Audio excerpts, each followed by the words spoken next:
السلام علیکم حضرت عرض چھُم یِتھ کٔنۍ کہِ گُستٲخی اگر گژھِ معاف گژھِ کَرُن مےٚ مطلب معٲفی گژھِ دِنۍ اگر مےٚ اَتھ منٛز گژھِ گُستٲخی وَننَس منٛز کہِ مطلب کَنفیوٗجن اوس چھُ یِتھ کٔنۍ گژھان کہِ مطلب یہِ چھُ ذہنَس منٛز یِم چیٖز یِوان کہِ الحمدللہ علماء دیوبند چھُ مطلب صحابہ صٲبن ہٕنٛدِس دِفاعس منٛز واریاہ مطلب محنت کران یُس زن مےٚ بحثیت اکھ عام اِنسان عام مُسلمان وٕچھان چھُس مگر مطلب یُس زن الگ الگ کیٹگریٖز چھِنہ صحابہ صٲبن ہٕنٛز مطلب خُلفاء راشدیٖن چھِ یا پتہٕ نِمو اہلِ بیت چھِ پنجتن پاک چھِ پتہٕ چھِ عام صحابہ کِبار تہِ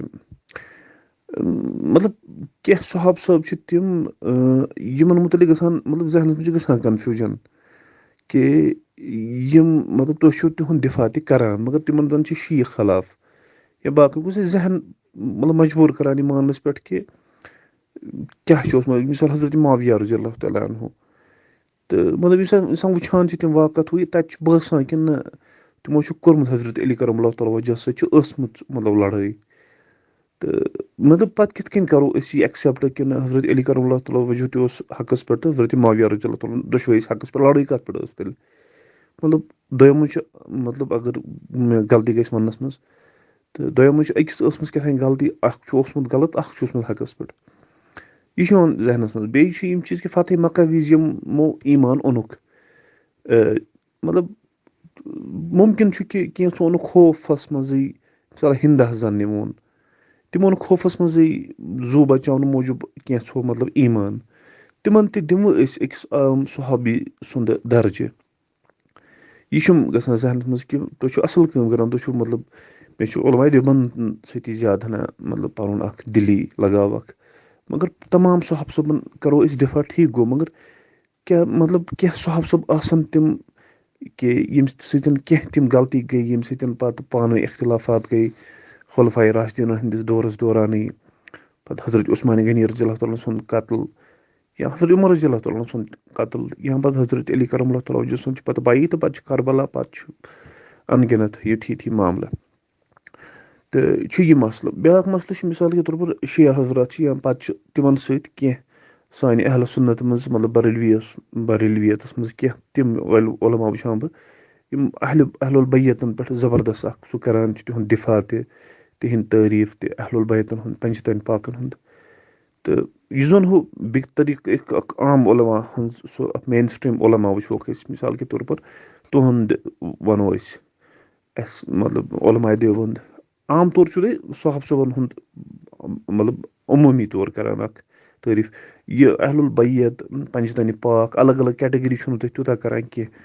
تہٕ اتھ پٮ۪ٹھ کِتھ کٔنۍ یہِ کنفیوٗجن کِتھ کٔنۍ گژھِ کلیر کہِ یہِ چھا کانٛہہ معاملہٕ تیُتھ کہِ نہ اہل البیت چھُ ساروی کھۄتہٕ زیادٕ مطلب حقدار پتہٕ چھِ عام صحابی خُلفاء راشدیٖن الگ یہِ حظ چھُ تھوڑا کنفیوٗجن گژھان کنفیوٗجن مسلہٕ چھُ یہِ تہٕ اتھ کِتھ کٔنۍ گژھِ یہِ کِتھ کٔنۍ گژھِ کلیر ماینڈس منٛز تہٕ وۄنۍ اگر ونو نسا صحابہ صٲب سٲری قٲبلِ احترام چھِ تہِ بالکل چھِ تہٕ مگر یہِ چھُ گژھان ذہنس سۭتۍ کہِ نہ کینٛہہ صحابہ صٲبن منٛز تہِ چھِ کینٛہہ صحابہ صٲب ٲسمٕتۍ تِم یِمن دٔسۍ کینٛہہ نتہٕ کینٛہہ غلطی چھِ تِژھ گٔمٕژ کہِ یِم مسلہٕ مسٲیل گٔے کھڑا تمی دور پٮ۪ٹھ مطلب حضور علیہ الصلوۃ والسلامن ہٕنٛدِس دورس منٛز روٗد امن پتہٕ روٗد حضرت ابوٗبکر صدیٖق رضی اللہ تعالیٰ ہٕنٛدِس دورس منٛز تہِ ٹھیٖک ماحول مگر پتہٕ چھُ وارٕ وارٕ حضرت عمر رضی اللہ تعالیٰ ہُنٛد مطلب وقتس منٛز تھوڑا بہت تہٕ پتہٕ چھُ تِہُنٛد نیرنس سۭتی مسلہٕ مسٲیل کھڑا گژھان واریاہ زیادٕ تہٕ مطلب وٕنکیٚس تہِ چھُ مطلب وٕنہِ چلان تہٕ چھُ یہِ گژھان بڑٕ اکھ پیچیدٕ مسلہٕ اکھ کھڑا تہٕ اکھ عام اِنسان چھُنہٕ ہٮ۪کان سمجھِتھ کِہینۍ یُس زن مطلب أسۍ وٕنکیٚس بوزان چھُ شیعہ علماءن ہٕنٛدِ یِم بیانات تِم چھِ مطلب کیٹگارِکلی ونان حضرت امیر معاویہ رضی اللہ تعالیٰ ہَس مطلب نعوذ باللہ تِہنٛزِ زبٲنۍ لان تان کران تبرہ پران تِمن تہٕ پتہٕ چھِ تِم تتھ وضاحت تہِ کران أسۍ کیازِ کرو تِمن سۭتۍ یِتھ کٔنٮ۪تھ کیاہ وجہ چھُ تہٕ أسۍ چھِ سۭتۍ نِنۍ احترام کران مگر سۭتۍ چھُ یہِ تہِ گژھان دٮ۪ماغس منٛز کہِ نسا کانٛہہ نتہٕ کانٛہہ چھُ کیٛاہ تانۍ غلطی چھِ کٲنٛسہِ تانۍ ٲسمٕژ تہٕ یہِ سمجھٲیتوس یہِ کیٛاہ دٔلیٖل چھِ نمبر اکھ نمبر زٕ حظ چھُ گژھان یہِ چیٖز یُس یہِ باندی ٲسۍ بناوان مطلب جنگس منٛز پتہٕ ٲسۍ باندی یِوان بناونہٕ یُس زن سُہ مسلہٕ چھُ مطلب کُنہِ ساتہٕ یہِ چھُنہٕ مےٚ پَے یہِ چھِ شیطان دِلَس منٛز اَنان یہِ خیال کِنہٕ یہِ کیٛاہ چھُ کُنہِ ساتہٕ چھُ یِوان ذہنَس کہِ ہے تِمن سۭتۍ کیٛازِ اوس یِتھ کٔنۍ گژھان تِمن سۭتۍ گژھِ ہا نہٕ مطلب بحثیت اکھ تِمن اوس خانٛدارنہِ ہٕنٛدۍ حقوٗق اگر نہٕ ٲسۍ یِوان دِنہٕ مہر اوس نہٕ یِوان دِنہٕ مگر تَمہِ پَتہٕ تہِ ٲسۍ خانٛدارنہِ ہُنٛدِ طریٖقہٕ تِمن پٮ۪وان پیش یُن ہُمہِ اینٛگلہٕ کہِ مطلب تِمن اوس پٮ۪وان ہمبِستر گژھُن أمِس مردس سۭتۍ تہٕ کیٛاہ تِمن آسہِ ہا تِمن مطلب یِم تِم باندی آسہٕ گژھان تَمہِ ساتہٕ تِمن اوسا سُہ ناگوار گژھان کِنہٕ تِم آسہٕ تَتھ منٛز رضامنٛد آسان مطلب یہِ چھُ بَڑٕ پیچیٖدٕ مسلہٕ آسان أکِس خاتوٗنہِ خٲطرٕ تہٕ یہِ چھُ مےٚ گژھان کُنہِ ساتہٕ ذہنَس منٛز کہِ تِمن ما آسہِ ہا باسان یِہوٚے اَکہِ قٕسمُک اکھ ریپ اکھ مطلب اَمہِ اینٛگلہٕ ما آسہِ ہا تِمن باسان یہِ زبردستی اَدٕ حظ السلام علیکُم. بیٚیہِ حظ اکھ چیٖز گوٚو مٔشِد یہِ مےٚ پرٛژھُن اوس مےٚ وٕچھ حال ہی اکھ ویٖڈیو اکھ فیس بُکَس پٮ۪ٹھ تَتھ منٛز چھِ وَنان مولوی صٲب کہِ اکھ وقت ییٚمہِ ساتہٕ حضور علیہ الصلوۃ والسلامَن اِنتقالُک وقت نزدیٖک ووت ییٚمہِ ساتہٕ تِمن اِنتقال اوس کَرُن ییٚمہِ دُنیا تہٕ تِمو کوٚرُکھ تَتھ مرضس دورانٕے یہِ چیٖز کہِ ہے کاغذ تہٕ قلم أنِو سا صحابہٕ صٲبن تاکہِ ییٚمہِ ساتہٕ نہٕ تۄہہِ کانٛہہ اختلاف آسیو گژھان پانہٕ ؤنۍ بہٕ تھاوو تۄہہِ کینٛہہ تِم چیٖز لیکھِتھ کہِ تۄہہِ گژھیو پانہٕ ؤنۍ مطلب تَمہِ ساتہٕ یہِ روزیو تۄہہِ اکھ حل اکھ تَمہِ ساتہٕ ٲسۍزیو تُہۍ یی کران یہِ تہٕ تَتھ خٲطرٕ تھاوو بہٕ تۄہہِ لیکھِتھ کانٛہہ چیٖز مطلب یِتھ کٔنۍ اوس أمِس مولوی صٲبن وَننُک غرض تہٕ پَتہٕ کٔرۍزیو کٲم اختلافی زٕ لٲگِو تُہۍ ضوٚرتھ مگر دَپان حضرت عمر رضی اللہ تعالیٰ ہن دوٚپُن نہ سا کینٛہہ چھُنہٕ ضوٚرتھ تہٕ اَسہِ چھُ قرآن دیُتمُت یِمو قرآن کھۄتہٕ کیٛاہ چھُ وۄنۍ ضوٚرتھ اَسہِ تہٕ أتھۍ دوران گوٚو پانہٕ ؤنۍ اختلافات تٔتنَسٕے صحابہٕ صٲبن تہٕ تَتنَس گٔے بَڑِ کَتھٕ تہِ تہٕ حضور علیہ الصلوۃ والسلامَن ووت تکلیٖف تہٕ تِمو دوٚپُکھ تھٲیِو سا وۄنۍ چھُنہٕ ضوٚرتھ کینٛہہ تہٕ وۄنۍ مہ أنِو کِہیٖنۍ تہٕ حضور یہِ چھِ حظ مطلب حضرت صحیح واقعہ مطلب یہِ چھا حدیثو سۭتۍ ثٲبت تہٕ نمبر زٕ چھِ اَتنَس یہِ چیٖز کہِ چھُ کیٛاہ اوس یہِ کیٛاہ ذہن کیٛاہ وَنان کہِ کیٛاہ ہٮ۪کہٕ ہن لیکھِتھ تَمہِ ساتہٕ حضور علیہ الصلوۃ والسلام تہٕ حضرت عمر رضی اللہ تعالیٰ عنہ وجہن عمر رضی اللہ تعالیٰ عنہ یِم زَن چھِ تِمو کیٛازِ ووٚنُکھ کہِ نہ ضوٚرتھ چھَنہٕ کینٛہہ تہٕ اَسہِ خٲطرٕ چھُ قرآنٕے کٲفی تہٕ اگر قرآنٕے کٲفی تیٚلہِ کیٛازِ چھُ وٕنکٮ۪س توتہِ اختلافات تیٚلہِ کیٛازِ چھِ لڑٲے بسم اللہ الرحمن الرحیم نحمدہ ونصلی ونسلم علی رسولہ الکریم اما بعد وعلیکم السلام ورحمۃ اللہ وبرکاتہ. برادرم تۄہہِ یِم اِشکالات چھُو پٲدٕ گٔمٕتۍ ماشاء اللہ تُہۍ کٔرِو بَڑٕ سُلجھٲوِتھ اندازَس منٛز تِم پَنٕنۍ شکوٗک پیش اور تُہۍ چھِو الحمدُاللہ صحابہ کِبار رضوان اللہ علیہم اجمعین اہلِ بیت رضی اللہ عنہم اجمعین سارنٕے ہُنٛد احترام یہِ چھِ واریاہ خۄش آیِنٛد کَتھ تہٕ بہٕ وَنہٕ تۄہہِ بُنیٲدی کینٛہہ اصوٗل اِنشاء اللہ تعالیٰ تُہۍ کٔرۍزیو تِمَن پٮ۪ٹھ غور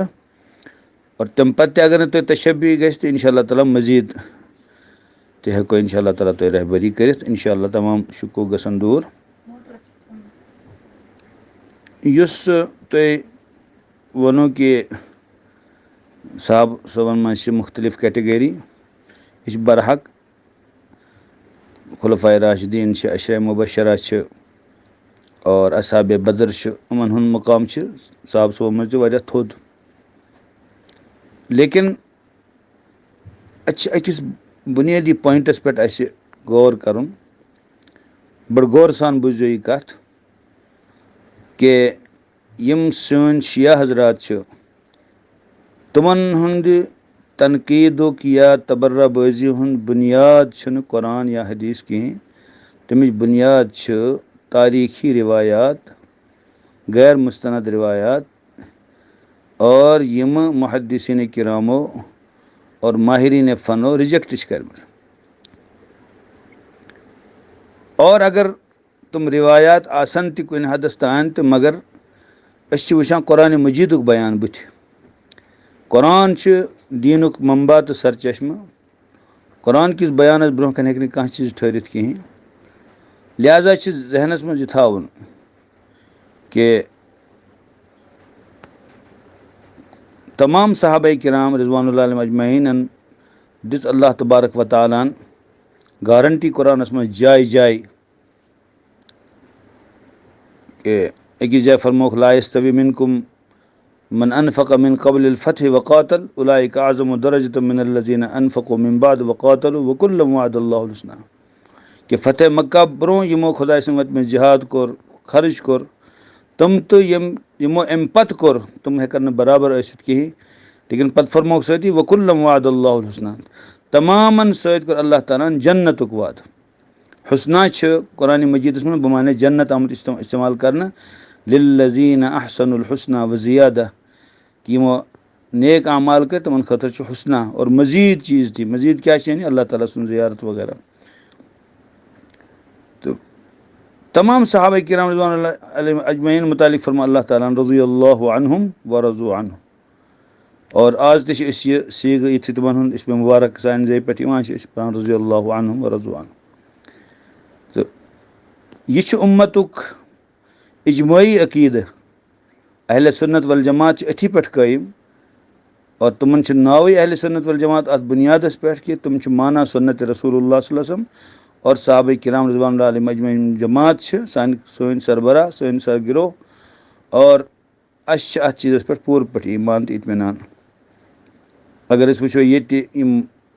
اِسلامٕچ دعوت ہٮ۪تھ آیہِ بُزرگانِ دیٖن سید عبدالرحمان بُلبُل شاہ رحمتہ اللہ علیہ، پتہٕ حضرت شاہ ہمدان رحمتہ اللہ علیہ. حضرت شاہ ہمدان سُنٛد سُہ مُبارک وظیٖفہٕ اورادِ فتحیہ چھِ وٕنہِ تہِ موجوٗد. تِم کیاہ چھِ تتھ منٛز فرماوان رضینا باللہ تعالی ربا وبالاسلام دینا وبمحمد صلی اللہ علیہ وسلم نبیا ورسولا وبالقرآن اماما وبالکعبۃ قبلۃ وبالصلاۃ فریضۃ وبالمؤمنین اخوانا. پتہٕ چھِ حضرات صحابہ کرامن ہٕنٛز ترتیٖب خلافت مطٲبق وبحضرت صدیق وبالفاروق وبذُالنورین وبالمرتضیٰ ائمہ. یِم سٲری چھِ حضرات اَسہِ ائمہ رضوان اللہ تعالی علیہم اجمعین. پتہٕ چھِ اللہ تعالیٰ ہس منگان علی ہذِہ شہادہ نحیا ونموت ونبعث انشاء اللہ، کہ أتھی شہادتس پٮ۪ٹھ گژھو أسۍ زِندٕ تہِ روزٕنۍ، أتھی پٮ۪ٹھ گژھو أسۍ مَرٕنۍ، اور أتھی پٮ۪ٹھ گژھو أسۍ دُبارٕ تُلنہٕ یِنۍ. اللہ تعالیٰ کٔرِنۍ یہِ دُعا سٲنِس حقس منٛز تہِ قبوٗل، تمام اُمت کِس حقس منٛز قبوٗل. تہٕ سانیو حضراتو بُزرگانِ دیٖنو یِمو یورٕ دیٖن واتنو اَسہِ تانۍ، یِہنٛدۍ أسۍ ہمیشہِ روزو ممنوٗن احسان. تِمو تہِ کوٚر یِہے تلقیٖن اَسہِ کہِ یُس اہلِ سُنت والجماعت ہُنٛد عقیٖدٕ چھُ سُے چھُ برحق، اور تٔتھی پٮ۪ٹھ چھِ اِنسانس نجات، سُے ماننس منٛز چھِ اِنسانس بہتری. اور پتہٕ چھِ اَسہِ حضرت بابا داوٗد خاکی رحمتہ اللہ علیہ تِم تہِ چھِ یِہے عقیٖدٕ بیان فرماوان. شُکریہ حظ یہِ کیاہ وَنان بندے پروردگارم اُمت احمد نبی دوست تارے چہار یارم، کہ بہٕ چھُس بنٛدٕ پروردگار سُنٛد اُمتی چھُس جناب نبی کریم صلی اللہ علیہ وسلم، اور چہار یارِ باصفا حضرت صدیق اکبر، فاروق اعظم، عثمان ذوالنورین، علی مرتضیٰ کرم اللہ وجہ رضی اللہ عنہم اجمعین. یِمن حضراتن ہُنٛد چھُس بہٕ دوست دار، یِم چھِ مےٚ محبوٗب. تابع اولادِ علی، حضرت علی رضی اللہ عنہ سٕنٛدۍ اولاد یِم چھِ تِمن ہُنٛد چھُس بہٕ تابع دار، یعنی اہلِ بیت یِم حضرات چھِ بُزرگانِ اہلِ بیت تِمن ہٕنٛدۍ چھِ أسۍ تابع دار. تہٕ یُس یہِ سانٮ۪ن بُزرگن ہُنٛد تہِ عقیٖدٕ چھُ روٗدمُت اہلِ سُنت والجماعتُک، اور یہِ چھُ رسول پاک صلی اللہ علیہ وسلمو فرمومُت احادیٖثن منٛز کہ یہِ اُمت گژھِ بنی اسرایل گٔے 70 فرقن منٛز تقسیٖم، یہِ اُمت گژھِ 73 فرقن منٛز تقسیٖم. پتہٕ فرموکھ کُلُہُم فی النار الا واحدہ، تمام 72 فرقہٕ آسن جہنمس منٛز، اکُے بچہِ یُس جہنم منٛز محفوٗظ روزِ. فرموکھ سُہ کُس چھُ؟ پتہٕ فرموکھ تَمِچ علامت ما انا علیہ و اصحابی، سُہ جماعت یُس میٲنِس طریٖقس تہٕ میانٮ۪ن صحابہٕ صٲبن ہٕنٛدِس طریٖقس، تمام صحابہٕ صٲب، اَتہِ آیہِ نہٕ کانٛہہ تخصیٖص کرنہٕ کینٛہہ. اَمہِ علاوٕ تہِ اگر وٕچھو احادیٖثن منٛز اللہ اللہ فی اصحابی، خۄدایس کھوٗژزیو میانٮ۪ن صحابہٕ صٲبن متعلق، کھوژان روٗززیو. لا تتخذہم غرضا من بعدی، مےٚ پتہٕ بنٲیزیوکھ نہٕ تِم نِشانہٕ کینٛہہ تُہۍ. کیازِ فمن احبہم فبحبی احبہم، یِم تِمن سۭتۍ محبت تھوٚو تِم تھوٚو میانہِ محبت موٗجوٗب تِمن سۭتۍ محبت. تِم چھِ میٲنۍ رفقا، شاگرد، میٲنۍ محبوٗب، میٲنۍ یہِ حظ یہِ کیاہ چھِ وَنان ہمدرد غمخار روٗدمٕتۍ، ہر جایہِ مےٚ ساتھ دِنہٕ وٲلۍ روٗدمٕتۍ. ومن ابغضہم فببغضی ابغضہم، ییٚمِس صاحب صٲبن سۭتۍ بغض آسہِ تٔمِس بدنصیٖبس چھِ گۄڈٕ مےٚ سۭتۍ بغض، پتہٕ چھُ سُہ تٔمِس صاحب صٲبن سۭتۍ بغض. کیازِ صاحب صٲبن سۭتۍ آسہِ تٔمسٕے بغض ییٚمِس نبی پاک صلی اللہ علیہ وسلمس سۭتۍ صحیح محبت آسہِ نہٕ کینٛہہ. اور اَتہِ وَنو بہٕ تۄہہِ منٛزٕ اکھ کتھ اکھ اہم، کہ نواب محسن الملک سید مہدی علی خان رحمتہ اللہ علیہ ٲسۍ سر سید احمد خانس سٕنٛدِس دورس منٛز علی گڑھس منٛز بڑٕ ذمہٕ دار عہدس پٮ۪ٹھ. تِم ٲسۍ گۄڈٕ شِیا طریٖقٕکۍ پیروکار، پتہٕ کوٚر تِمو توبہ استغفار پتہٕ بنے تِم اہل سنت والجماعت پتہٕ لیٚچھ ییٚلہِ تِمو شیعہ حضراتو تِمن پٮ۪ٹھ اعتراضات کٔرۍ ژٕ کیازِ بدلو پنُن طریٖقہٕ پتہٕ لیٚچھ تِمو اکھ اہم کِتاب آیاتِ بینات سُہ چھِ واریاہ ذخیٖم کِتاب اور تمیُک جواب چھُ وٕنہِ تہِ یِمن پٮ۪ٹھ قرض یِم ہیٚکہِ نہٕ تتھ جواب دِتھ وٕنیُک تانۍ کینٛہہ نہ ہیٚکہٕ نہٕ دِتھ تتھ منٛز چھُ تِمو اکھ اہم پویِنٹ لیوٗکھمُت سُہ کٔرۍزیو تُہۍ غور تِم چھِ تتھ منٛز فرماوان کہِ اگر أسۍ یہوٗدین پرٛژھو تۄہہِ منٛز کٕم چھِ ساروی کھۄتہٕ افضل تِم وَنن موسیٰ علیہ الصلوٰتُ وسلام سٕنٛدۍ سٲتھی عیسایَن پرٛژھو تۄہہِ منٛز کٕم چھِ افضل تِم وَنن حضرت عیسیٰ علیہ السلام سٕنٛدۍ حواری لیکن یُس یہِ صحابہٕ صٲبن پٮ۪ٹھ تبرہ کرن وول رٲفضی طبقہٕ چھُ یہِ چھُ وَنان نعوذ باللہ اَمہِ اُمتٕکۍ ساروی کھۄتہٕ بدتریٖن لُکھ چھِ نعوذ باللہ نبی پاک صلی اللہ علیہ وسلم ہُنٛد سٲتھی یہِ چھِ ڈایریکٹ یہِ اعتراض گژھان پانہٕ ذاتِ رسوٗل کریم صلی اللہ علیہ وسلمس خلاف کیازِ کانٛہہ غیر مسلم ہیٚکہِ یہِ چھِ نواب مہدی صٲب لیکھان کہِ کانٛہہ غیر مسلم اگر اَسہِ یہِ سوال کرِ کہِ تُہۍ کیازِ چھُو اِسلامٕچ دعوت اَسہِ دِوان حالانکہِ نہٕ تُہُنٛد نبی صلی اللہ علیہ وسلم صلی اللہ علیہ وسلم یُس دعوت دِژ تَمہِ کِس نٔتیٖجس منٛز بقولِ روافظ کہِ نبی پاک صلی اللہ علیہ وسلمن ہٕنٛدۍ یِم بے شُمار 1,24,000 یا اَمہِ کھۄتہٕ زیادٕ صحابہٕ صٲب ٲسۍ تِمو منٛز روٗدۍ 5 علاوٕ گٔے سٲری نعوذ باللہ دیٖن نِش پھِرِتھ تہٕ یہِ چھُ اگر أسۍ کُنہِ عام سکوٗلس گژھو یہِ حظ یہِ اِنسپیکشن کرنہٕ خٲطرٕ پتہٕ وٕچھو أسۍ تتہِ کلاسس منٛز چھِ یہِ حظ یہِ 100 بچہِ تِمو منٛز نیرن صرف 2 یا 3 أسۍ دِمو کلاس کنڈم کران أسۍ دِمو یہِ کلاس سُہ چھُ فیل اُستادن چھُنہٕ کِہینۍ کوٚرمُت اور یہِ کلاسٕچ ناکٲمی گژھِ اُستادس کُن منسوٗب تُہۍ سوٗنٛچِو پانہٕ اگر 1,24,000 کمو بیٚیہِ صحابہ کرام رضوان اللہ علیہم اجمعین متعلق یی وننہٕ اور یہِ بوزناونہٕ کہِ نعوذ باللہ 5 علاوٕ یا کینٛہو علاوٕ گٔیے باقٕے سٲری دیٖن نِش پھِرِتھ تہٕ یہِ چھُنہ ڈایریکٹ ذاتِ رسوٗل کریم صلی اللہ علیہ وسلمس پٮ۪ٹھ نعوذ باللہ حملہٕ گژھان کہِ نبی پاک صلی اللہ علیہ وسلم چھِ پننِس مِشنس منٛز نعوذ باللہ ناکام استغفر اللہ العظیٖم اَمہِ کھۄتہٕ بوٚڑ بہتان اور اَمہِ کھۄتہٕ بٔڑ ضلالت کیاہ ہیٚکہِ ٲسِتھ اللہ تعالیٰ کٔرِنۍ اَسہِ سارنٕے حِفاظت تہٕ یہِ چھُ یاد تھاوُن نبی پاک صلی اللہ علیہ وسلم بُخاری شریٖفس منٛز چھِ حدیث صحیح حدیثن منٛز چھِ نبی پاک صلی اللہ علیہ وسلم فرموو کہِ صحابہٕ صٲبن متعلق مہ ٲسِو بد زبٲنی بد کلٲمی کران اور تِمن مہ ٲسِو کرٹِسایز کران کیازِ فرموو کہِ قسم چھُ مےٚ خۄداے سُنٛد اگر صحابہٕ صٲبن پتہٕ یِم لُکھ یِن اگر تِم کوہے عہدس برابر تہِ سۄن خرٕچ کرن تِم ہٮ۪کن نہٕ میانٮ۪ن صحابہٕ صٲبن ہٕنٛدِس مُد مٲنۍتو تُہۍ اَڑٕ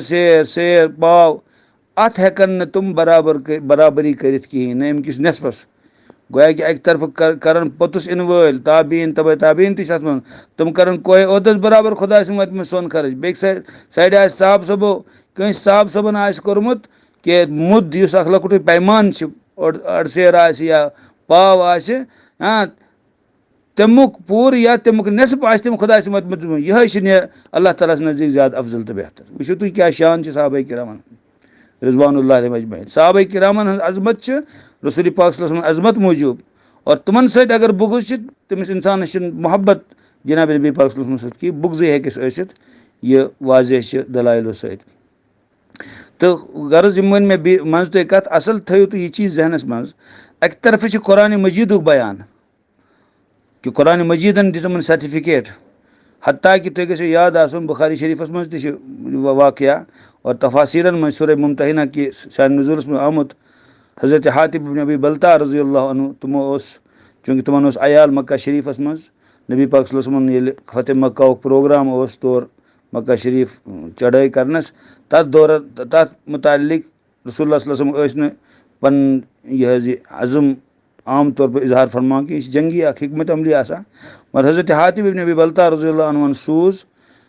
خط مکہ والٮ۪ن کہِ یِتھ کٔنۍ چھُ نبی پاک صلی اللہ علیہ وسلم ارادٕ مکہ شریٖفس کُن یِنس اور مکہ شریٖف فتح کرنس تہٕ یہِ چیٖز آو رسول پاک صلی اللہ علیہ وسلم وننہٕ بذریعہ وحی اور حضرت علی مرتضیٰ کرم اللہ وجہ بیٚیہِ بیاکھ صحابہٕ صٲب تِم سوٗزِکھ اور اکھ جاے فرمووُکھ رسول کریم صلی اللہ علیہ وسلم تتھ جایہِ وٲتِو تُہۍ اور تتہِ آسیو اکھ خاتوٗن تٔمِس نِش کٔرِو اکھ خط ضبط اور تٔمۍ اوس تھوٚمُت پننِس کلس منٛز سُہ بنٛد سۄ ژوٗرِ پتہٕ آو تٔمِس نِش سُہ ضبط کرنہٕ پتہٕ آو حضرت حاتب ابن ابی بلتہ رضی اللہ عنہ اننہٕ نبی پاک صلی اللہ علیہ وسلم حاتب یہِ کیاہ کوٚرُتھ تٔمۍ ووٚن یا رسول اللہ بہٕ نہ چھُس نہٕ غدار کینٛہہ بہٕ ٲسٕس وفادار بہٕ اوسُس اِسلامُک تہِ وفادار تُہُنٛد تہِ غلام مےٚ اوس یہِ صرف مسلہٕ مےٚ اوس عیال تتہِ باقٕے یِم مہاجریٖن تِمن چھِ تتہِ پنٕنۍ رِشتہٕ دار مےٚ اوس نہٕ کانٛہہ رِشتہٕ دار مےٚ دوٚپ یہِ احسان کرٕ بہٕ تِمن تِم کرن نہٕ چھیڑ چھاڑ میٲنِس عیالس سۭتۍ کُفار مکہ تتہِ کِہینۍ تہٕ نبی پاک صلی اللہ علیہ وسلم فرموو صدقہ أمۍ ووٚن صحیح أمۍ ووٚن نہٕ غلط کِہینۍ حالانکہِ عمرِ فاروق رضی اللہ عنہ ٲسۍ ونان یا رسول اللہ صٲب مےٚ کٔرِو حظ حُکُم بہٕ وٕڑاو أمِس مُنافِق سٕنٛز گردن وٕڑاو بہٕ أمۍ کٔر غدٲری نبی پاک صلی اللہ علیہ وسلم فرمووُکھ نہ یِژھ کَتھ مہٕ ؤنِو کینٛہہ کیٛازِ یہِ چھِ بدری صحاب یِم چھِ بدرس منٛز شِرکت کٔرمٕژ ژےٚ کیٛاہ پتہ چھِ خۄدا صٲبن آسہِ ووٚنمُت بدرٕ والٮ۪ن اگر بدرس منٛز شِرکت پتہٕ اگر تۄہہِ کانٛہہ گۄناہ تہِ گژھِ مےٚ چھُمو تۄہہِ ایڈوانٕس معاف کوٚرمُت یہِ چھِ اصحابِ بدرن ہٕنٛز شان تہٕ سوال چھِ اکھ چیٖز پٲدٕ گژھان اگر کٲنٛسہِ صاحب صٲبس غلطی أسۍ چھِنہٕ وَنان صاحب صٲب چھِنہٕ معصوٗم کینٛہہ تِمن ہٮ۪کن غلطی گٔژھِتھ لیکِن غلطی پٮ۪ٹھ پکڑ کرُن نہٕ پکڑ کرُن یہِ چھِ دردست حضرت اللہ جل شانہ اللہ تعالیٰ ہن اگر صاحب صٲبن ووٚن رضی اللہ عنہم و رضوٗ عنہ پتہٕ کُس چھُ یہِ ہمت تہٕ جُرت ہٮ۪کان کٔرِتھ سُہ کیٛازِ کَرِ یہِ جسارت سُہ کَرِ صاحب صٲبن متعلق پنٕنۍ زبان یا قلم استعمال یہِ چھِ اللہ تعالیٰ سٕنٛدِس فٲصلس نعوذ باللہ یہِ چیلینج کرُن اور یہِ چھِ اللہ تبارک و تعالیٰ سٕنٛدِس عظمتس خلاف قدم نبی پاک صلی اللہ علیہ وسلم حرمتس خلاف قدم یہِ چھُنہٕ قابلِ قبوٗل چیٖز کینٛہہ تاریٖخی یہِ رتبو یابس صحیح چھا غلط چھا تِم چھا ثٲبت نہ چھا ثٲبت ان سے کوئی بحث نہیں أسۍ وٕچھو گۄڈٕ قرآنُک بیان کیٛاہ چھُ حدیثن ہُنٛد بیان کیٛاہ چھُ تَتہِ چھِ واضح اور صریح تَمکُے وجہ چھُ تۄہہِ گژھِو یاد آسُن کہِ یِمہٕ راویان حدیث یِمو احادیث رِوایت چھِ کٔرمٕتۍ بُخاری مُسلم ترمذی اور سیاح سِتہ اَمہِ علاوٕ احادیثن منٛز یِم راویان کرام چھِ یِم رِوایت کرن وٲلۍ چھِ محدثیٖن کرامو چھِ پوٗرٕ زندگی صرف کٔرمٕژ اور 5 لَچھن راوِین ہٕنٛز پوٗرٕ بایوگرافی چھکھ محفوٗظ کٔرمٕژ اور پوٗرٕ پٲٹھۍ تِمن ہُنٛد زیوُن کتہِ زاے مول کیٛاہ اوس موج کیٛاہ اوس قبیٖل کیٛاہ اوس کتہِ پوٚرُکھ کِتھ کٔنۍ پوٚرُکھ حالات کیٛاہ ٲسۍ کِردار کیُتھ اوس سورُے ضبط کوٚرمُت تاریٖخِ ولادت تاریٖخِ وفات 5 لَچھن راوِین چھُکھ محفوٗظ کوٚرمُت اور جرح و تعدیٖل کٔرمٕژ أمِس مُتعلق کیٛاہ چھُ محدثیٖنو ووٚنمُت یہِ اوسا بہتر کِنہٕ یہِ اوس أمِس ٲس یہِ کٔمی حٲفظہٕ اوسا ٹھیٖک کِردار اوسا ٹھیٖک عقیٖدٕ اوسا ٹھیٖک لیکِن یہِ کٲم آیہِ نہٕ صحاب صٲبن پٮ۪ٹھ کرنہٕ کِہینۍ کٲنٛسہِ محدثن کٔر نہٕ جُرت کیٛازِ تِمن ٲس سرٹِفکیٹ دِژمٕژ آلریڈی اللہ پاکن تہٕ جناب نبی کریم صلی اللہ علیہ وسلم صحاب صٲبٕنۍ تِمن پٮ۪ٹھ چھِنہٕ ہٮ۪کان جرح و تعدیٖل گٔژھِتھ کینٛہہ یہِ چھُ اُمتُک مُتفِق عقیٖدٕ تہٕ یِم چیٖز چھِ ذہنس منٛز تھاوٕنۍ اَکہِ طرفہٕ چھِ أسۍ رِوایات یۄس روافظ حضراتن نِش کیٛاہ چھِ رِوایاتن ہُنٛد پلنٛدٕ اور تِم ہٮ۪کن نہٕ اللہ تعالیٰ سٕنٛدِس فرمانس تہٕ نبی پاک صلی اللہ علیہ وسلم ہٕنٛدِس اِرشادس مُقابلہٕ کٔرِتھ کِہینۍ تہٕ اہلِ سُنت والجماعت چھِ تِمن بُنیادن پٮ۪ٹھ ونان کہِ چاہے صاحب صٲب کُنہِ تہِ درجُک چھُ یہِ سوال آو کرنہٕ حضرت عبداللہ ابن مبارک حضرت امام اعظم ابو حنیفہ رحمتہ اللہ علیہ اور یِتھٕے کٔنۍ حضرت پیٖرِ پیٖران سیدنا شیخ عبدالقادر جیلانی رحمتہ اللہ تِمن آو یہِ سوال کرنہٕ مُختلف اوقاتن منٛز کہِ حضرت معاویہ رضی اللہ عنہ چھا افضل کِنہٕ حضرت عمر ابن عبدالعزیز رحمتہ اللہ علیہ معاویہ رضی اللہ عنہ سُنٛد مسلہٕ چھُو تۄہہِ پتہٕے کہِ تِمو کوٚر اختلاف سیدنا علی مرتضیٰ کرم اللہ وجہ سۭتۍ لیکن اَتہِ وَنو بہٕ تۄہہِ اکھ چیٖز تۄہہِ کوٚروٕ تہِ یہِ سوال حضرت معاویہ رضی اللہ تعالیٰ عنہ ٲسۍ نہٕ کُنی زٔنی کینٛہہ سیدہ عایشہ صدیقہ رضی اللہ عنہ ام المؤمنین سٲنۍ موج نبی پاک صلی اللہ علیہ وسلم چہیتی زوجے مطہرہ تِم تہِ ٲسۍ تتھ موقفس سۭتۍ اور اَمہِ علاوٕ تہِ ٲسۍ بٔڑۍ بٔڑۍ صحاب صٲب تتھ سۭتۍ تہٕ یہِ حظ یہِ اور یہِ مسلہٕ تہِ اوس شرعی مسلہٕ بلکہِ کینٛہہ علما چھِ فرماوان اگر نہٕ حضرت معاویہ رضی اللہ عنہ اور أہٕنٛدۍ سٲتھی اختلاف کرہن تِمن رٹہِ ہے اللہ تعالیٰ کیٛازِ تِمن نِش اوس اکھ مسلہٕ کہِ سیدنا عثمان ذی النورین رضی اللہ عنہ یِمن نبی پاک صلی اللہ علیہ وسلمو پننہِ 2 دُخترانہِ مُبارک یا یکے بعد دیگرے نِکہس منٛز دِژ اور یِمن ہٕنٛز بڑٕ شان ٲس بُلند یِمن مُتعلق ییٚمہِ ساتہٕ تِم آیہِ مکہ شریٖف سوزنہٕ اور افواہ گٔے کہِ تِم آیہِ شاید شہید کرنہٕ رسول اللہ صلی اللہ علیہ وسلمو کٔر بیعت رضوان اور اکھ اتھ فرموکھ اکھ اتھ چھُ عثمان سُنٛد بیٛاکھ اتھ چھُ میون یہِ اوس شان تِمن ہٕنٛز تہٕ سیدنا عثمان غنی رضی اللہ عنہ آیہِ مظلوٗمی ہِنٛدِس حالتس منٛز شہید کرنہٕ تِمن ہُنٛد خوٗنِ پاک پیٚو قرآنِ پاکس پٮ۪ٹھ تہِ اور تِم آیہِ مظلوٗمیت لیکن تِمو کوٚر نہٕ مدیٖنہ منورس منٛز کانٛہہ تہِ ایٚکشن کِہینۍ کیٛازِ یہِ چھِ مدیٖنۃ الرسوٗل صلی اللہ علیہ وسلم بہٕ دِمہٕ جان مگر اَمہِ شہرٕچ حُرمت گژھِ برقرار روزٕنۍ اور بلکہِ لُکو پرٛژھاکھ أسۍ پروا یِمن اَیماے جور یِم باغی چھِ آمٕتۍ تِمن پر فرما اگر یِم نیک کٲم کرن نٮ۪ماز پرن تتھ منٛز چھِنہٕ تِمن سۭتۍ شریٖک گژھن حرج کینٛہہ تِمو یُس عظمتُک پہاڑ کوٚر پنُن پان ثٲبت اور استقامت تہٕ استقلالُک مظٲہرٕ کوٚرُکھ تہٕ مظلوٗمیتس منٛز آیہِ تِم شہید کرنہٕ پانہٕ سوٗز علی مرتضیٰ کرم اللہ وجہ حضرت حسن تہٕ حُسین رضی اللہ عنہما تِمن ہٕنٛدِ تحفظ خٲطرٕ لیکن یِمو باغیو کوٚر پٔتمہِ سایڈٕ گرٕکہِ حملہٕ اور تِم نِیَکھ شہید کٔرِتھ تِمن ہٕنٛز زوجے ٲس تِم تہِ آیہِ زخمی کرنہٕ تہٕ یُس سُہ مظلوٗمانہ شہادت أکِس امیر المومنیٖن سٕنٛز گٔے تہٕ ہُم حضرات ٲسۍ کران سیدنا علی مرتضیٰ کرم اللہ وجہس عرض کہِ حضرت تُہۍ چھِو اَسہِ بسرو چشم قبوٗل لیکن تُہۍ ہیٚیِو یِمن قاتلیٖنِ عثمان ہیٚیِو تُہۍ قِصاص حضرت علی مرتضیٰ کرم اللہ تعالیٰ وجہ ٲسۍ خلیفہ برحق تِم ٲسۍ ہر لحاظ مستحق تِم ٲسِکھ فرماوان کہِ بالکل تُہُنٛد مطالبہٕ چھُ صحیح لیکن مسلہٕ کیٛاہ چھِ مےٚ دِیِو گۄڈٕ حکوٗمت سٹیبل کرنہٕ بہٕ ہٮ۪مہٕ یِمن انتقام حکوٗمت یوٚتانۍ نہٕ سٹیبل گژھِ توٚتانۍ چھُ افراد تفری ہُنٛد عالم یہِ اوس بُنیٲدی نُقطہٕ اختلافُک باقٕے چھُنہٕ تُہۍ پَزیو یہِ تہِ یاد تھاوُن اَتھ بارس منٛز دِمو تِم مشوَرٕ تُہۍ پٔرِو لِٹریچر مولانا مفتی محمد تقی عثمانی دامت برکاتہum تِمو چھُ لیوٗکھمُت حضرت امیر معاویہ اور تاریخی حقائق اور حافظ صلاح الدین یوٗسف صٲبن چھِ خلافت ملوکیت یُس یہِ حظ کِتاب چھِ تَتھ خلاف لیوٗکھمُت اس کا تاریخی جایہِ سُہ پٔرِو تُہۍ تہٕ یِم چھِ اہلِ حدیث عالمو منٛز تہٕ یِمو حضراتو چھِ پوٗرٕ پٲٹھۍ اَتھ پوسٹ مارٹم کٔرِتھ ووٚنمُت کہِ تاریخی روایات یِم پیش کرنہٕ چھِ آمٕژ چاہے تِم خلافت ملوکیتس منٛز یا یہِ حظ یہِ شِیا حضرات ہٕنٛدِس لِٹریچرس منٛز تِمن چھِنہٕ قرآنس تہٕ حدیثس برونٛہہ کنہِ کانٛہہ حیثیت کینٛہہ اور اُمت کِس اجمٲعی عقیٖدس برونٛہہ کنہِ کانٛہہ حیثیت کینٛہہ کیازِ اَسہِ چھِ ناوٕے پیوٚمُت اہلِ سُنت والجماعت اَتھ بُنیادس پٮ۪ٹھ أسۍ چھِ سُنت رسول اللہ صلی اللہ علیہ وسلم اور طریٖقے صحابہ کرام رضوان اللہ علیہم اجمعینس پیروکار اور قرآنس منٛز چھِ امیُک حُکم موٗجوٗد حضرت امام شافعی رحمتہ اللہ علیہ چھِ فرماوان قرآنس منٛز چھِ آیت اور یہِ چھِ یہِ حظ یہِ سورہ کیاہ چھِ وَنان آلہِ عمرانس منٛز چھِ آیت سورہ نِساہس منٛز وَمَن یُشاقِقِ الرسوٗلَ مِن بَعدِ مَا تَبَیَّنَ لَهُ الْهُدَىٰ وَیَتَّبِعْ غَیْرَ سَبِیلِ الْمُؤْمِنِیٖنَ امام شافعی رحمتہ اللہ فرماوان اجماعٕچ حُجت چھِ اَتھ منٛز اجماع صحابہ یہِ چھِ حُجت شرعی صحابہ صٲبن اتفاق کُنہِ کَتھِ پٮ۪ٹھ یہِ چھِ حُجت شرعی کہِ یُس اِنسان اللہ ہدایت واضح گژھنہٕ پَتہٕ رسول صلی اللہ علیہ وسلم سٕنٛز مُخالفت کَرِ اور مومِنیٖن اولیٖن تِمن ہٕنٛدِس طریٖقس خِلاف طریٖقہٕ اختیار کَرِ تِم گٔے صحابہ کرام رضوان اللہ علیہم اجمعین یہِ چھِ جماعت سُہ یِمن ہُنٛد ایمان معیار آو قرار دِنہٕ کہِ کیاہ فَإِنْ آمَنُوا بِمِثْلِ مَا آمَنْتُم بِهِ فَقَدْ اهْتَدَوْا اگر یِم لُکھ ایمان اَنن صحابہ صٲبن ہٕنٛدۍ پٲٹھۍ ایمان تیٚلہِ چھِ ہدایت یافتہٕ ییٚلہِ صحابہ صٲبن مُنافِقیٖنو ووٚن اُلایک یہِ حظ یہِ اَنُومِنُوا کَما آمَنَ السُّفَہاء خۄدا صٲبن دیُت جواب تِمن ہٕنٛدِ طرفہٕ الا اِنَّہُم ہُم السُّفَہاء یِمے مُنافِقیٖن چھِ بیوقوٗف صحابہ صٲب ہٮ۪کن نہٕ بیوقوٗف ٲسِتھ کینٛہہ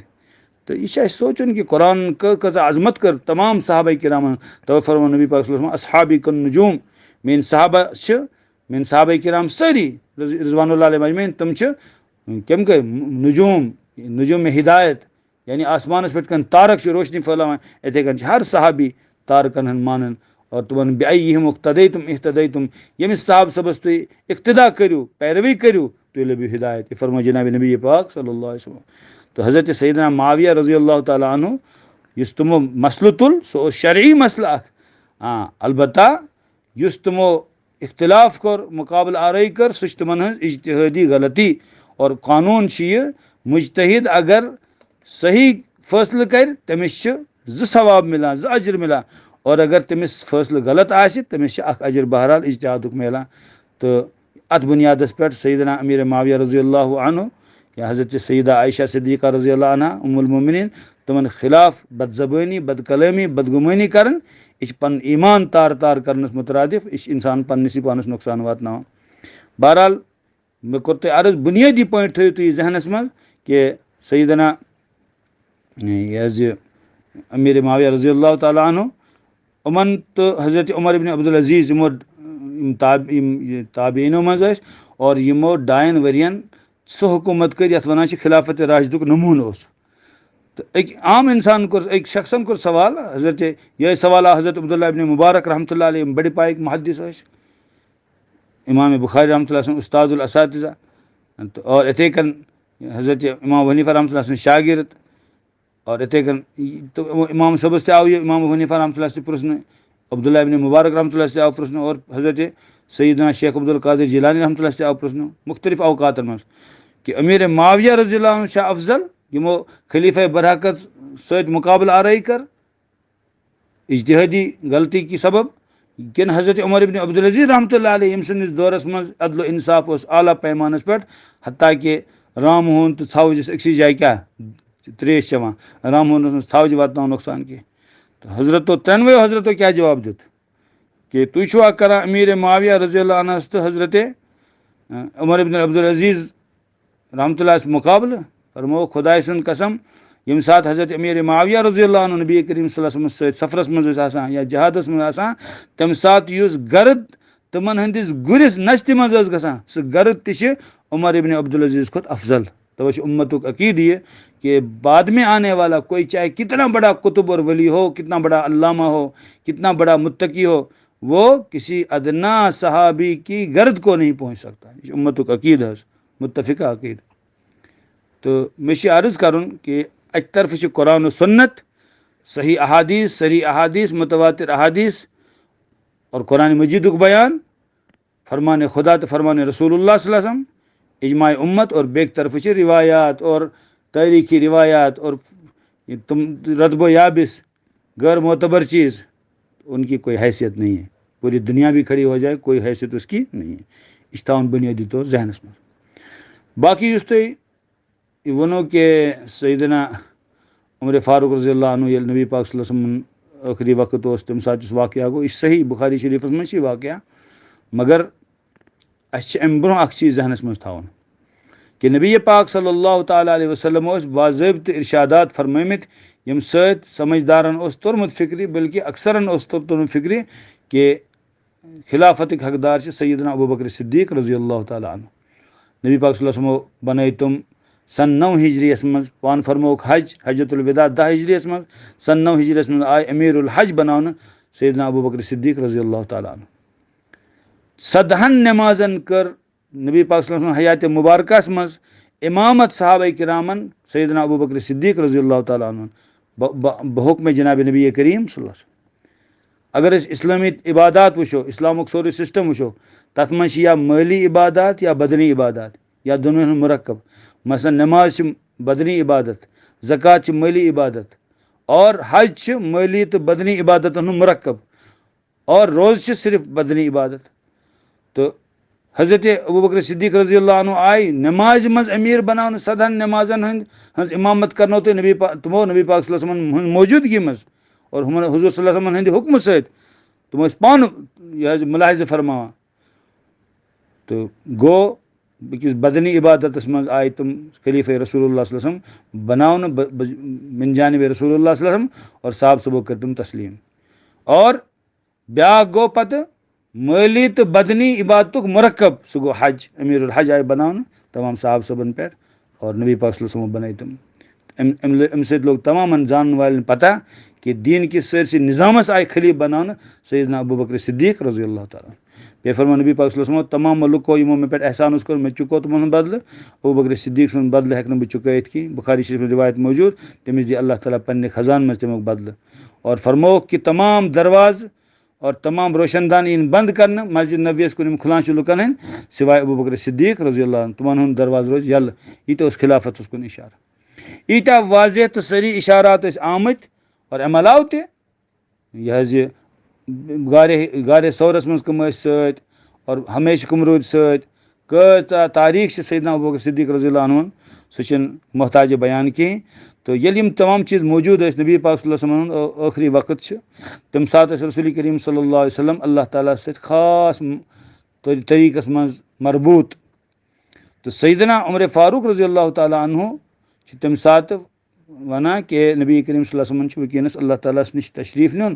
اور اللہ تعالیٰ سٕنٛدِ بارگاہس منٛز حٲضِر گژھُن. یِم چھِ أکِس خاص مشغلس منٛز خۄدایس سۭتۍ، اور وٕنکیٚنس پزِ نہٕ اَسہِ تِم ڈسٹرب کرٕنۍ کینٛہہ. اگر رسول اللہ صلی اللہ علیہ وسلم فرماون تہِ نہٕ کینٛہہ تِمو چھِ اکہِ لحاظ اَسہِ وضاحت فرمٲومٕژ، چُنانچہ کٲنٛسہِ تہِ کٔر نہٕ اتھ پٮ۪ٹھ اعتراض کینٛہہ. اور ٲخر کار بنے أکِس حدیث منٛز اوس رسول اللہ صلی اللہ علیہ وسلم فرموو مےٚ چھِ پتہ کہ خدا تہٕ مومنیٖن کرن نہٕ ابوبکر صدیق رضی اللہ عنس ورٲے کٲنٛسہِ تسلیٖم کِہیٖنۍ. یِم سٲری چیٖز چھِ ذہنس منٛز تھاوٕنۍ. بہرحال تُہُنٛد چھُس بہٕ اَمہِ لحاظ شُکر گُزار کہ تۄہہِ یِم خدشات تُہۍ ؤنِو اور وضاحت سان، تہٕ مےٚ تہِ اللہ تعالیٰ ہن توفیٖق دیُت مےٚ کوٚرمو عرض. اگر نہٕ تۄہہِ اَمہِ سۭتۍ تشفی گژھِ، بیٚیہِ کانٛہہ مسلہٕ آسہِ تُہۍ ؤنۍزیو، اِنشاء اللہ تعالیٰ مزیٖد کرو تۄہہِ کینٛہہ چیٖز سوزنٕچ یہِ حظ کوٗشِش ییٚمہِ سۭتۍ تۄہہِ اِنشاء اللہ تشفی گژھِ. ویسے بُنیٲدی چیٖز کَرِ مےٚ عرض یِم اَتھ منٛز تۄہہِ رہبری کرن. اَسہِ خٲطرٕ چھُ بُنیاد قرآن مجیٖد یُس اللہ تعالیٰ سُنٛد فرمان چھِ، یَتھ منٛز کانٛہہ تبدیٖلی ہُنٛد اِمکان چھِ، ییٚمہِ کہِ حفاظتُک ذمہٕ دار چھِ پان حضرت اللہ جل شانہ. قرآنن چھِ صاحب صٲبن اکھ مُقام دیُتمُت، سُہ ہیٚکہِ نہٕ کٕہٕنۍ تِمن نِش واپس نِتھ. اور اللہ تعالیٰ ہن چھِ تِمن ووٚنمُت رضی اللہ عنہُم و رضوٗ عنہُ. یِم چھِ وَنان نہ سا کہِ یِم روافی چھِ وَنان کہِ نہ ییٚمہِ ساتہٕ اللہ تعالیٰ ہن یِمن ووٚن رضی اللہ عنہُم تَمہِ پتہٕ سا کٔرۍ یِمو نعوذ باللہ غلط کامہِ. سوال چھِ کیٛاہ نعوذ باللہ اللہ تعالیٰ سُنٛد علم چھا محدوٗد کِنہٕ لامحدوٗد؟ اللہ تعالیٰ سُنٛد علم چھُ ما کانہ ما یکوٗن، یہِ آیندٕ گژھِ سورُے چھُ خۄداے سٕنٛدِس علمس منٛز بیک وقت. تہٕ یہِ کِتھ کٔنۍ ہیٚکو نعوذ باللہ خۄدایس مُتعلق سوٗنٛچِتھ کہ خۄدا صٲبس اوس نہٕ پتہٕے آیندٕ کیٛاہ گژھِ؟ نعوذ باللہ یہِ ہیٚکوا ؤنِتھ؟ یہِ ہیٚکہِ تِمنٕے ہُنٛد عقیٖدٕ ٲسِتھ. أکِس ایمان وٲلِس ہیٚکہِ نہٕ یہِ عقیٖدت ٲسِتھ کِہیٖنۍ. ییٚمہِ ساتہٕ اللہ تعالیٰ ہن تِمن گارنٹی دِژ، اللہ تعالیٰ ہن تِمن سند دِژ رضی اللہ عنہم ورضوا عنہ وکلم وعد اللہ الحسنہ اور باقی آیات مبارکہ، تہٕ اَمہِ پتہٕ چھِنہٕ کٲنٛسہِ تہِ زبان ہلاونٕچ ضوٚرتھ کَرٕنۍ کِہیٖنۍ، تٔمِس چھِ پننِس ایٖمانس رٲچھ کَرٕنۍ. یہِ ٲسۍ سانہِ خٲطرٕ کٲفی. نبی پاک صلی اللہ علیہ وسلم احادیث مبارکہ تہِ چھِ برونٛہہ کَنہِ، اور اَمہِ پتہٕ چھِنہٕ تاریٖخی رِوایتن ہٕنٛز کٕہٕنۍ حیثیت، کچھ بھی حاصل نہیں ہے. اَمہِ خٲطرٕ پَزِ اَسہِ یہِ اصوٗل بُنیٲدی طور یاد تھاوُن. یِم تہِ بدگمٲنی اور بد زبٲنی تہٕ یہِ حظ یہِ بے احترٲمی آیہِ پٲدٕ کرنہٕ اُمتس منٛز، سُہ آو صرف کتھ بُنیادس پٮ۪ٹھ تاریٖخی رِوایت. تاریٖخس چھِنہٕ کانٛہہ حیثیت، احادیثن برونٛہہ کَنہِ کُجا قرآنس برونٛہہ کَنہِ کروکھ تِم پیش، کوئی حیثیت نہیں. بیٚیہِ چھِ بیٛاکھ چیٖز ذہنس منٛز تھاوُن کہِ سیدنا علی مرتضیٰ کرم اللہ وجہ، سیدہ فاطمہ الزہرا رضی اللہ عنہا یا اہل بیت طاہریٖن، یِم چھِ گۄڈٕ چھِ اہل بیتُک مفہوٗم درست کرُن. شیعہ حضرات چھِ اہل بیتُک مفہوٗم وَنان کیٛاہ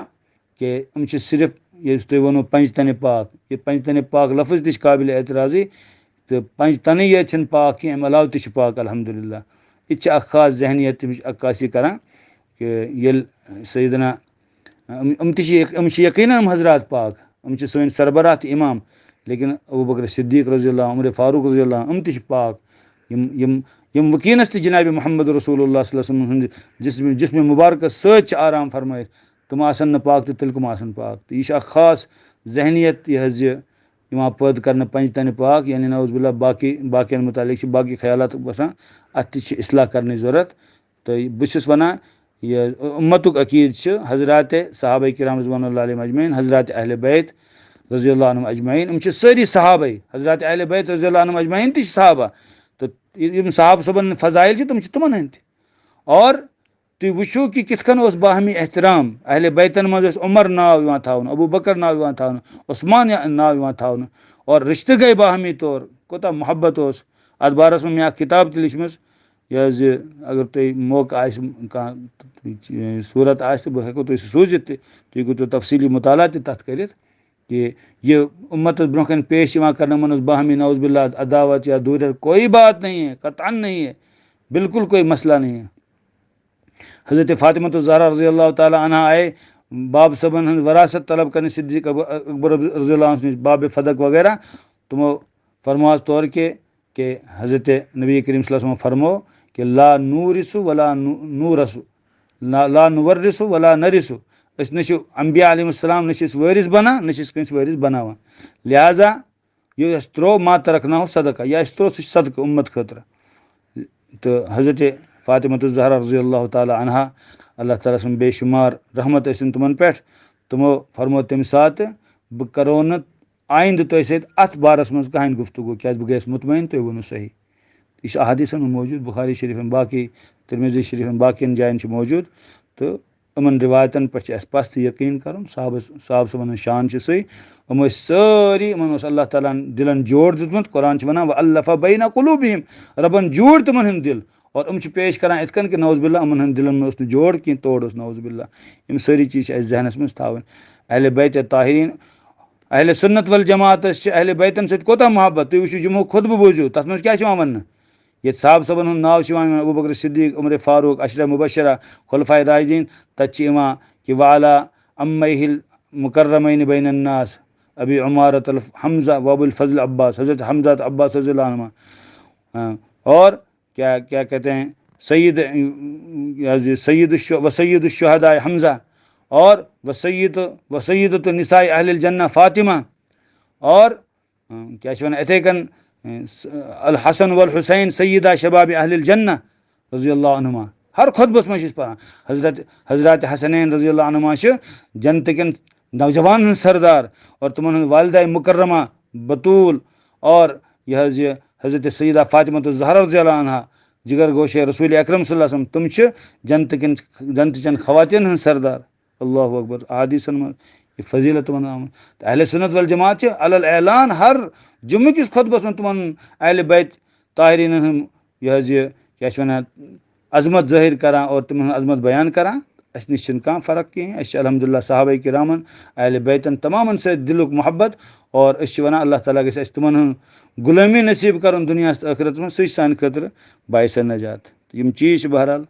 یِمن چیٖزن پٮ۪ٹھ کٔرِو تُہۍ غور، یِم اللہ تعالیٰ ہن وٕنکیٚنس مےٚ سرسری طور یہِ وٕچھ مےٚ وٕنکٮ۪نسٕے تہٕ مےٚ دیُتمو تۄہہِ وٕنکٮ۪نسٕے جواب یہِ میٛٲنِس ذہنَس منٛز چھِ اللہ تعالیٰ کَرٮ۪ن یِم سارے کَتھ پنٛنِس بارگاہَس منٛز قبوٗل باعث ہدایت بَنٲیِن اور تُہُنٛد شکوک و شُبہات دوٗر گژھُن اور باقیَن بایَن تہِ واتنٲیِن اَمہِ سۭتۍ فٲیدٕ وصلی اللہ تعالیٰ وسلم علی سیدنا مولانا محمد وعلی آلہ وصحبہ اجمعین برحمتک یا ارحم الراحمین.